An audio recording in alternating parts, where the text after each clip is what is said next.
quite innovative, really. I mean, the thought process you have created here, where such flexibility can allow for the convenience of the worker now to contribute effectively to the workplace. But now, are Nigerian employers or business owners, are they well disposed to this? Are they looking at this issue? Have you had opportunity to communicate this with them? Yeah, there are some companies who are actually looking at this seriously. But the others who say that, you need to make sure that people conform to certain rules and regulations. If you allow Nigerians that freedom, they will abuse it. You see, you have not tried it. If you try it and it's abused, then find out why was it abused. What are the reasons? But it's because if you look at our colonial mentality, has always been start at 8 and close at 4. At 4. No, at 4 5, yeah. or 3. I remember early in the 70s, I was a Shell scholar. And I was intrigued. Before going to university, we had to work with Shell. I was intrigued to find out at Shell, resumption time then in Lagos was 7 o'clock and not 8. And close 1 hour before others. And the argument for them, resuming early meant that the workers could leave before the rush hour and come to work. So it took them a shorter time to get to the office. And closing time was before the rush hour. So it took them earlier, a shorter time to get home. So they could beat the traffic. And that made sense. At some stage, there were some guys in the union who wanted to say, no, let's go back to what everybody is doing. But the staff resisted it. And that's an example of how you can actually, by just tweaking starting and closing time, can change how people work. Now, but the point I'm making is that the generality of the don't let me say all of them, but the Nigerian employer who sees himself as the boss, the overlord, how convinced is he about this kind of situation where they have this kind of flexibility? You see, the problem is like any other human being, we need empirical evidence to be able to convince the person. If you don't see value in something, you are not likely to try it. The reason you say you are all comfortable with your comfort zone. I have always done this and have succeeded with it. Why should I change? Why should I try something else? So if you can convince the person that there's better value, so the alternative you're offering. So part of the challenge for us in the institute is to carry out as much research as possible in the next few years. See, how can we persuade companies to show them that enhancing family life will also lead to better productivity in the workplace? Okay. Now, some Nigerians are of the opinion that some of the highly commercialized cities in the country should begin by now to run 24-hour economy, just something close to what you're saying about the flexibility, in which case you can have 3 shifts. You have the 8 to 4, the regular 8 to 4. Then you have some other guys who are resuming a little bit, maybe early in the afternoon, close early evening, and some guys who resume early evening and close late night. You think, I mean, just like you have abroad, you think that is feasible around here? It's possible. If you look at, I go back to my days in Nestle. Nestle has a factory in Agbara. The Maggi line, the production line for Maggi, is 24 hours. You have people coming for morning shift, afternoon shift, night shifts. Oh, really? So it's not new. There are companies who are doing it. Those who run. Then companies who also produce products like cement, things where you have to have the continuous run. They do it. So it's already done. And they build in that 40-hour week into it. So even those who work on Saturdays or Sundays, they also have their free days. So it's something that has already been done. But if you look at other parts, but for them, there's a big cost. Power cost. Yes. They also have to provide power and provide transportation for the staff because of the security issues. So as the power situation improves in this country, across the country, yes, you'll find that many companies will start being flexible in the way they operate. Okay, now let's now begin to look at the family life itself. Now the economic hardships seem to have created a different family life, because the definition we were working with is the father, the mother, and the children. Now most families now we have the mother and the children, or the father and the children, or The children are no father and no mother. Broken homes. Yes. Broken families. Yes. In America, in Europe, they have enough research to show that children from broken homes have certain Challenges. in life. It's been known. For us, we should try as much as possible to discourage it. To ensure that it is not freedom, because freedom must go with responsibility. It's not, oh, I want to be free. Why should I need a husband? I can always have my own children. Why do I need a wife? So, freedom goes with responsibility. There have bad effects. I read an article a few months ago in England where they are worried that about 1 million children are living in homes without Other parents. without male without fathers, without male presence. And also the challenging thing is that 25% of that 1 million are attending schools where you don't have male teachers. So you can imagine all they get to the female influence.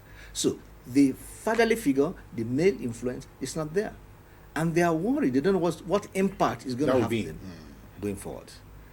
So for us, it's important that whatever we can do to protect the family is important, because the family is under attack.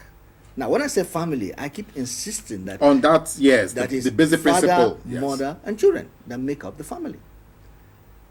And from what's happening, we find that concept, family, is under attack. Now, it's a little bit worrisome, because now we're extending it to a deeper level, because your typical example of the family is already changing with the question of gender marriages.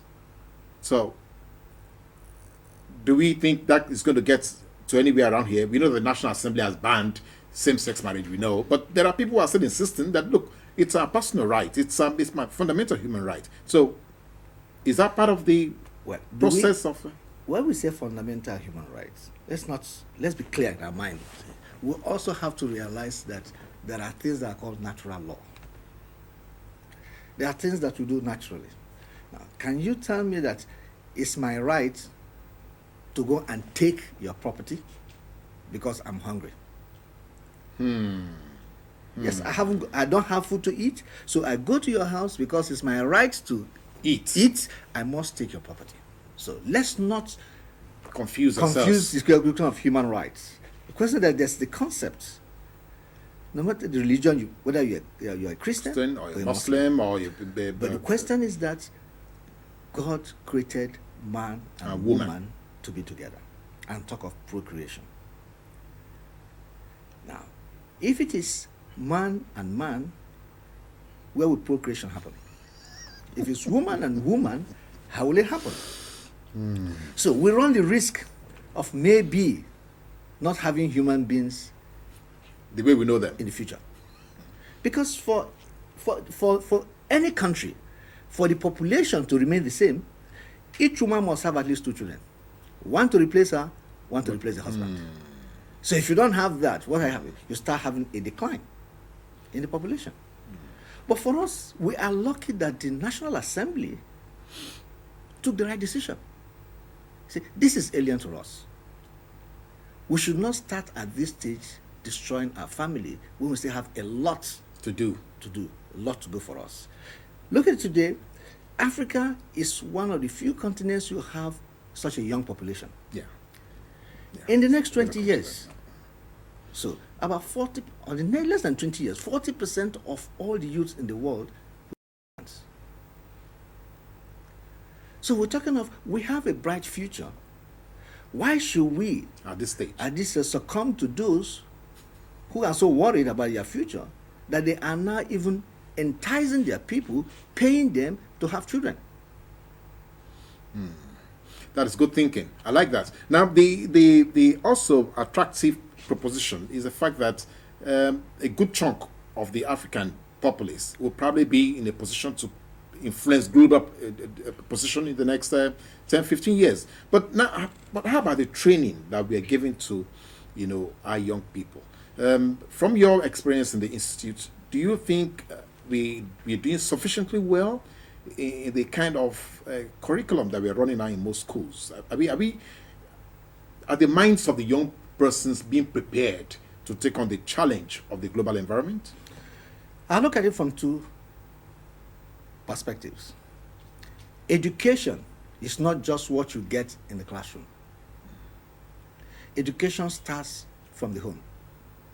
So we are back to this family issue again. Exactly, because education, what we see education as pushing our children to Schools. and outsourcing our responsibility as parents to teachers. Education starts from the home. And any meaningful education is a partnership between parents and teachers. That's the starting point. Parents should also realize that they have a significant role to play in the education of their children. What's happening to us?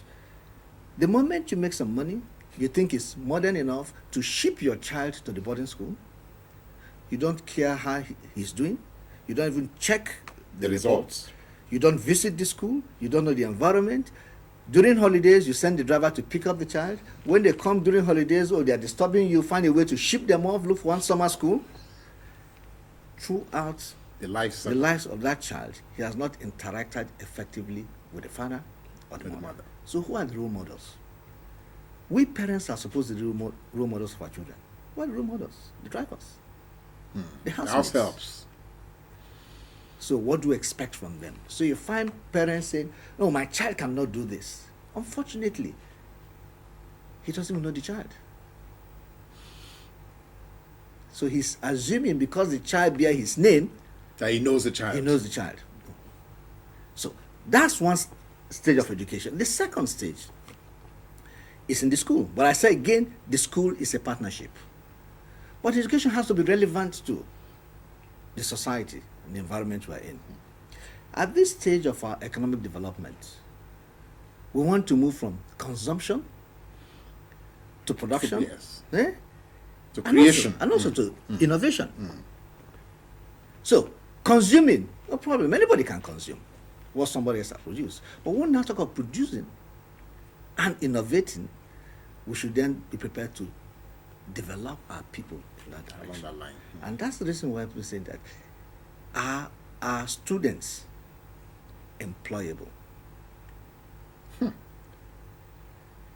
It's not their fault. We go back. What role are the regulators Playing. What role are government officials, as well as education, playing? Are our universities alive to the need of The environment. the environment? You start a company today, you want to recruit staff, you need 10 people, you probably have to interview 1,000 people or 10,000 to pick up that 10. So somewhere along the line, I think we are shortchanging these children. It's not their fault, it's what we've given them. So we need to start thinking of issue of employability in our education system. Secondly, not everybody is endowed to go through education system up to university level. The way we are packaged it now. So it's a question like a production Chain. whether you are good or not, move you to the next class because they have to create room for the people coming to the next class until It gets to somewhere, then it's a brick wall. so not even the brick wall is broken. Why? That's why we have exam malpractices. That's the reason we have people who have to go and Cheat cheat in order to get. to scale through. So at the end, what do we produce? Those we cannot absorb in either the private sector, even in the public sector. So that has to change at some stage. There are people who are gifted in different ways. We need to recognize that. We need to bring back things like technical and vocational education. 45, 50 years ago, the best carpentry school was in railways. Yeah. Yeah. They're in the Butameta. Yeah. They had the best. Even mechanical. Today, where is it? You need a good carpenter, you have to cross the border. The Togo. Exactly. But we have the population, we have the market. we have the willingness, we have the smart people who can do this. So it's for us to say, how do we structure education in such a way that everybody is taken care of? Today, the average farmer in Nigeria is over 60 years old. Farming is not glamorous. So you don't have the young ones going into farming. But we have enough people, we have more arable land than Thailand that send rice to us for us to grow. But how do we make it such a way that it's an attractive venture and business for the young ones to go into and produce food? Okay.